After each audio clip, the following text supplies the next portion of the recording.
Hey guys, what's happening? It's Trace Face. It's very late on a Tuesday evening here, but it's quiet. And I've been meaning to put out this video a long time before now. It's just that I've been really busy, and it's a very good thing.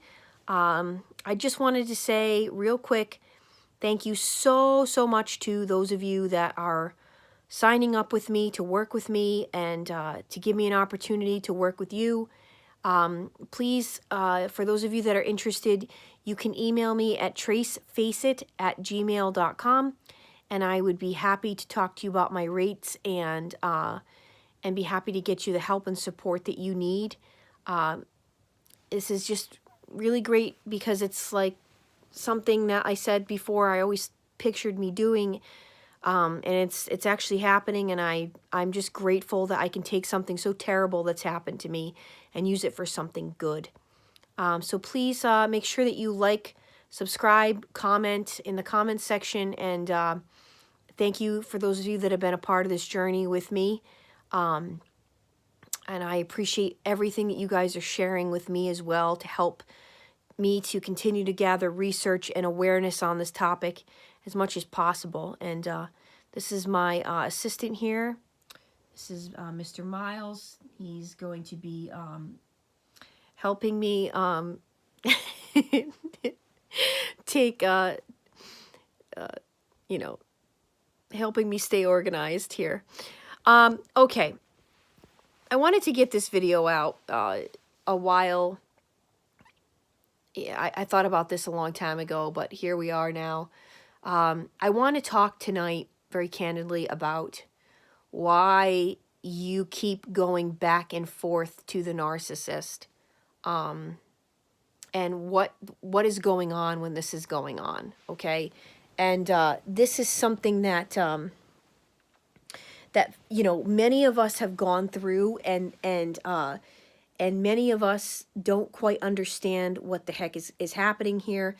And I'm specifically talking in terms of mostly like intimate partners or relationships, and this what they really call soul ties, and what is going on here when you're going back and forth like this, when it's literally something that you feel like you have no control.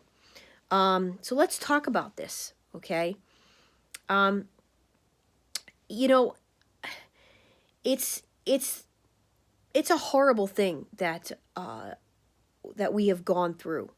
And not only did the things that happen in the relationship, not only were those things really bad and detrimental to your spirit, your soul, but they have lingering effects, okay?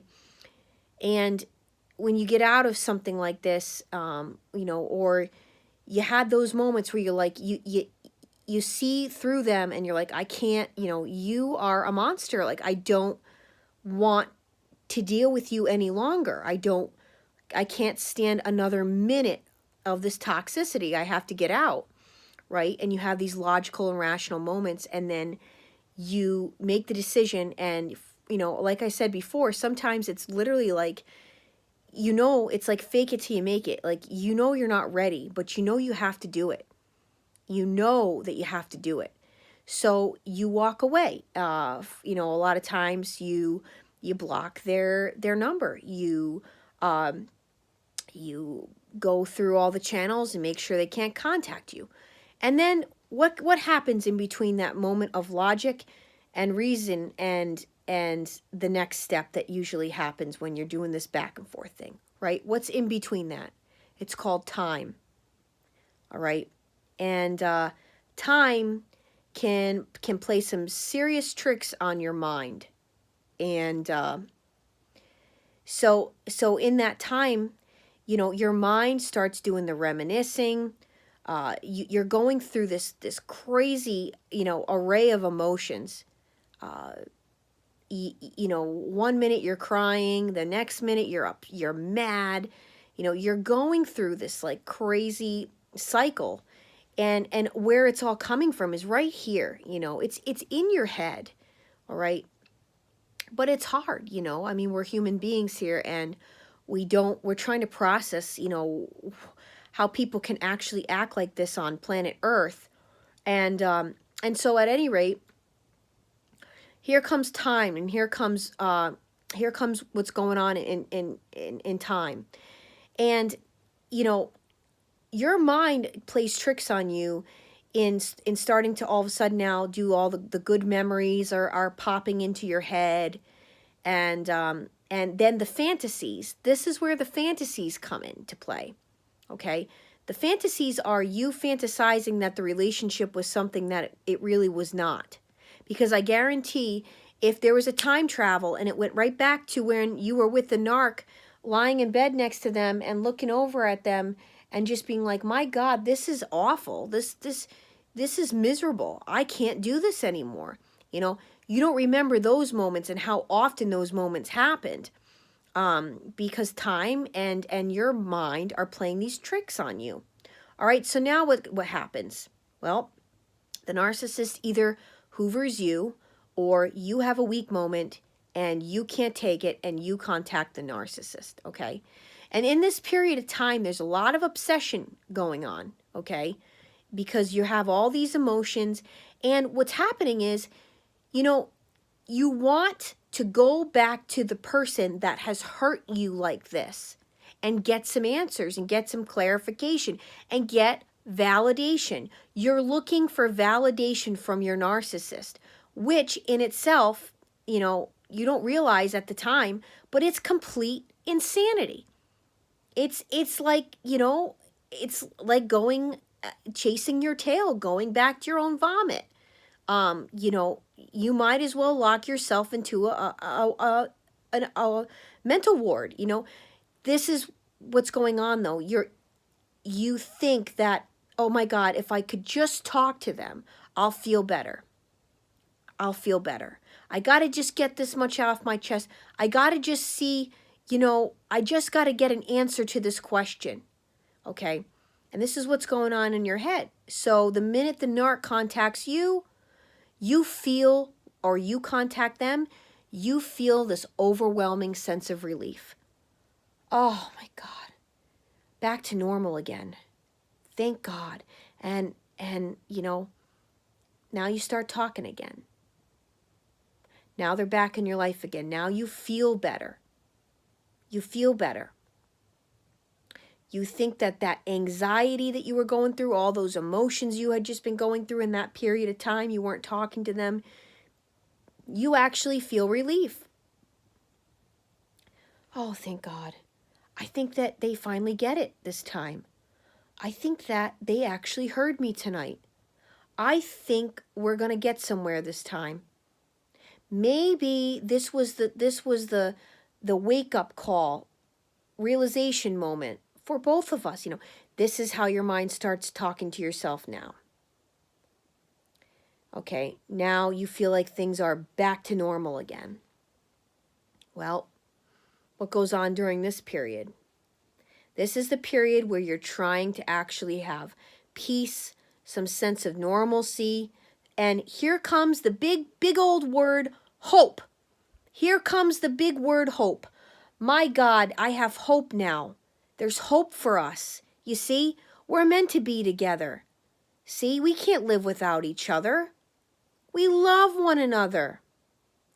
And here comes all that. Here comes this. Now, what's going to happen? Well, the narc's up to being a narc. Narc's not changing narking out. Okay? Narky's gonna narc, so narky's out narking.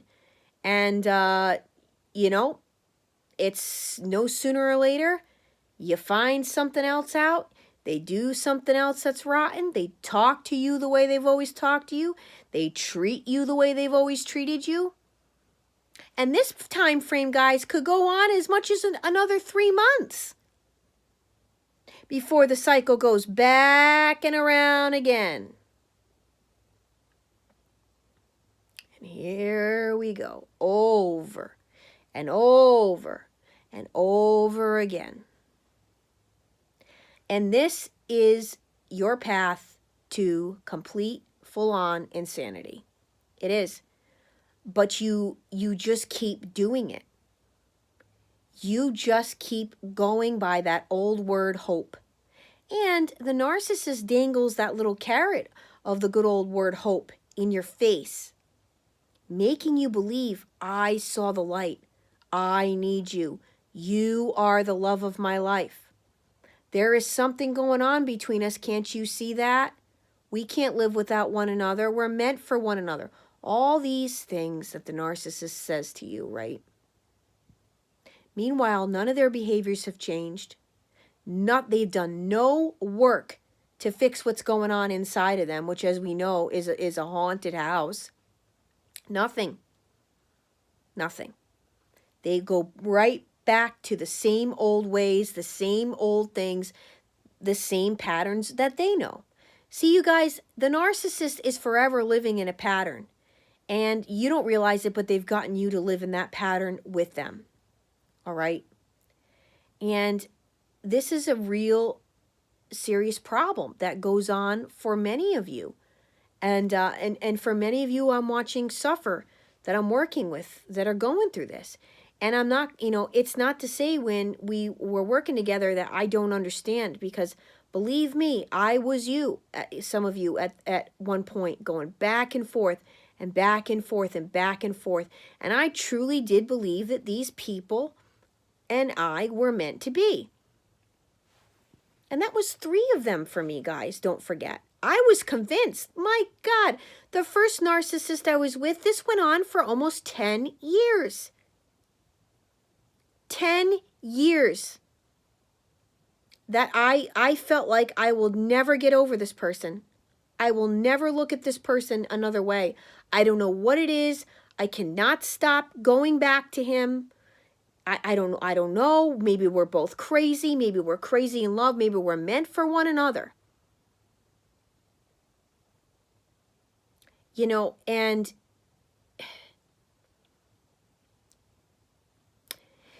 what you don't see in all of this pattern is they have literally taken every good, positive, great thing that you have to bring to the table and that you have to offer, truly offer to someone that could reciprocate a relationship with you.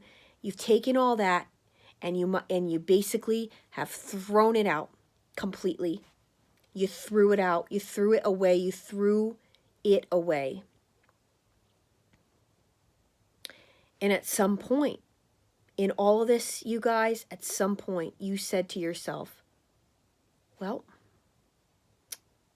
I guess this is as good as it's going to get.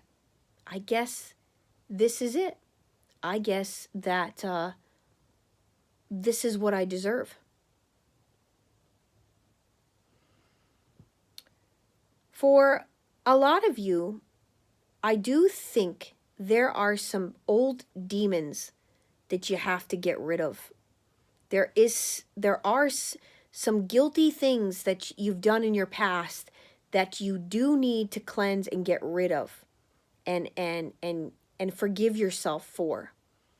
Or it was things that happened to you in your childhood that you never fully grasped, understood. You never put 2 and 2 together of where this is all coming from. Because for some of you, this isn't everyone, but for some of you, there is something that feels awfully familiar. And for others, this might be the first time something like this has ever happened to you. Your first experience ever with a narcissist, and you don't even understand what the heck just even happened. And I've been working with some of you like that too.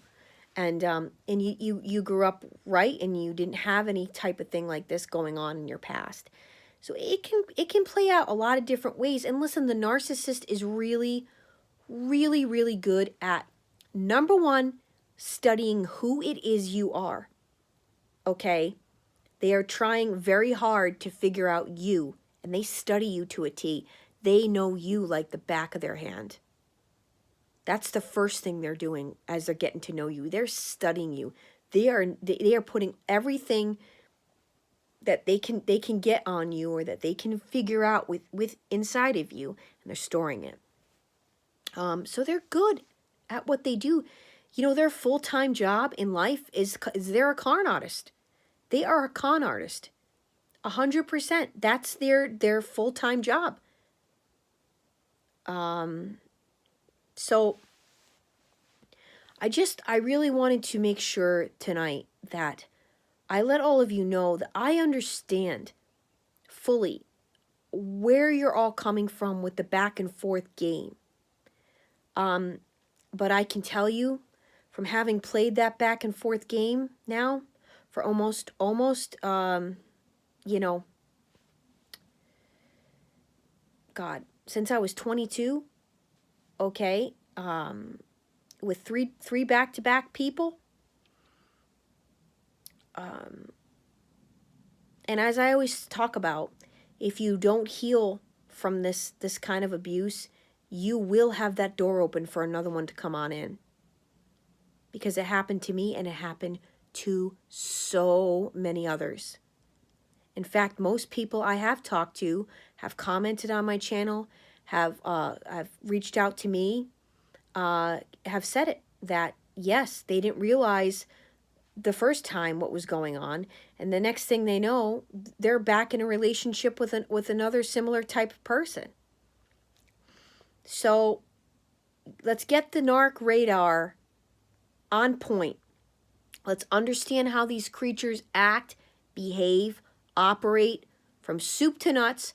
We have to understand this so that we can put a stop to it.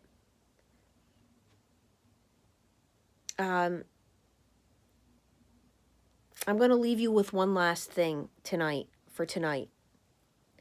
Remember now, as we are trying to put this awareness out about narcissistic individuals and the damage that they cause to people around them, especially intimate partners. Remember that the only way a narcissist is going to be one is when they have someone to be one around. So, the way to put a stop to it is to stop them dead in their tracks. And that is no more, no nothing. Nothing. You know, it's time to end the cycle. It's time to do the right thing and to let them stew in their own evil. Let them sit in it. Okay? Let them go be evil with the other evil narcs. Like I said, I hope that they all, you know, I hope that God's wrath one day puts them all on a planet together so they can all just like narc it out and kill one another. Because that's what they're going to end up doing. Narcs are just, you know, like I said before, all those channels you see, those forensic files and the crimes of passion shows, those are all narcissists. Where do you think those relationships are going? Nowhere good. Anyway, you know, protect yourself. Keep yourself safe. And if your narcissist is the stalking type, stalking you, online harassing, making up different profile names to try and talk to you, to try and create profiles on instant messenger so that they can see when you're online, so they can continue to stalk you. Let's see, you know, you go to block them on an email and they're creating another email and they're, you know, whatever it is that these people do, these toxic individuals like to sit around and do, when you've made it clear that you don't want to be bothered, do yourself a favor and continue to take screenshots of all of it. Keep all of that information, all of it, okay? When people are stalking you and if they're driving by your house, things like that, you get pictures of this. No one should have to deal with harassment and stalking. And these people think they're so stealthy and they're going to get away with it and you know, they're going to think of new ways of how they're going to try and contact you and get the control back. Because it's not that they actually have any sort of care in the world for you. It's that they want control. They've lost control. That's all it is. okay?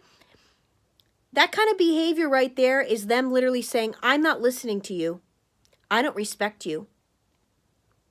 I'm going to do what I want to do, and I want to talk to you. I want to talk to you. You better want to talk to me when I want to talk to you. I mean, that's harassment, and they don't understand, but every single keystroke that they're doing can be traced back to them. So let them think that they're being so so creative in how they're trying to get in touch with you. You make sure you get copies of everything, you document everything, and you go and you get a restraining order if they're going to keep it up. Because that kind of stuff, that means that they're obsessive, they're nuts, they got you on the brain, and they're not going to stop. And you need to protect yourself, and you need to be safe. And you need to let people know what they're doing, so that if something were to happen, people know who it was. All right? You have to keep yourself safe. I wanted to talk about that tonight too. So I hope that you guys are keeping all this information in mind. Please comment on what you think and what you've dealt with yourself, and so that others can read and understand that we are not alone here in this battle of good against evil. I am Trace Face, and it's time we face the truth together.